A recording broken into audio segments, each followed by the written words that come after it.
they add sa ngayon ang UP dati kung doormat dati ngayon they add ano na rin credibility pag sinalihan ka ng UP, they add seriousness sa tournament.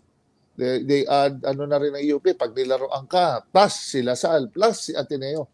Yung nagpa-organizers para nagbibigay ng credibility sa kanila yon.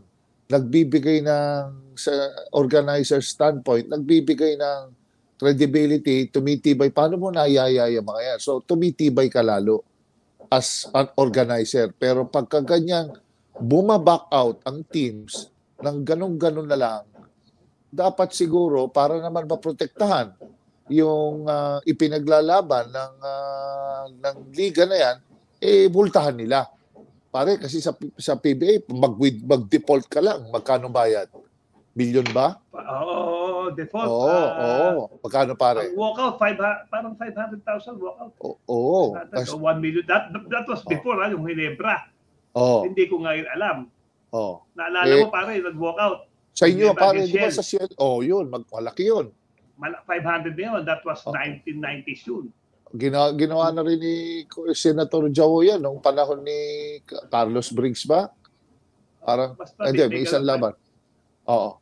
Well, ano yan? Siguro malaki. Malaki ngayon. Oo. Pare, ito naman, sa pro yun. Pero ito naman sa collegiate, siyempre, kawawa din yung nagpapalaro. Pare, lalo ka na, commissioner ka din dyan sa liga mo, PSL. Commissioner naman tayo sa Intertown. Pare, masakit din yung magno-no-show ang isang team eh. Parang kulang, parang nagkakaroon ng in a way, parang nagkakaroon ng hindi naman disrespect kasi eskwela naman din yon. Para bang it's just the commitment, word of honor na binitawan nila ro sa liga. Well, pag-aaral to, wala namang end of the story talaga pag pag-aaral ang sinabi mong reason.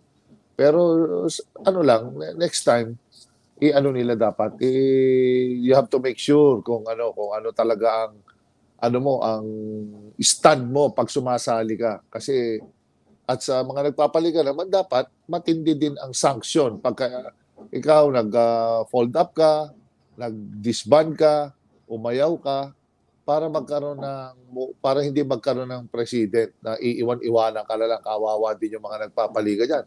May kaukulang gastos din yan. Yun.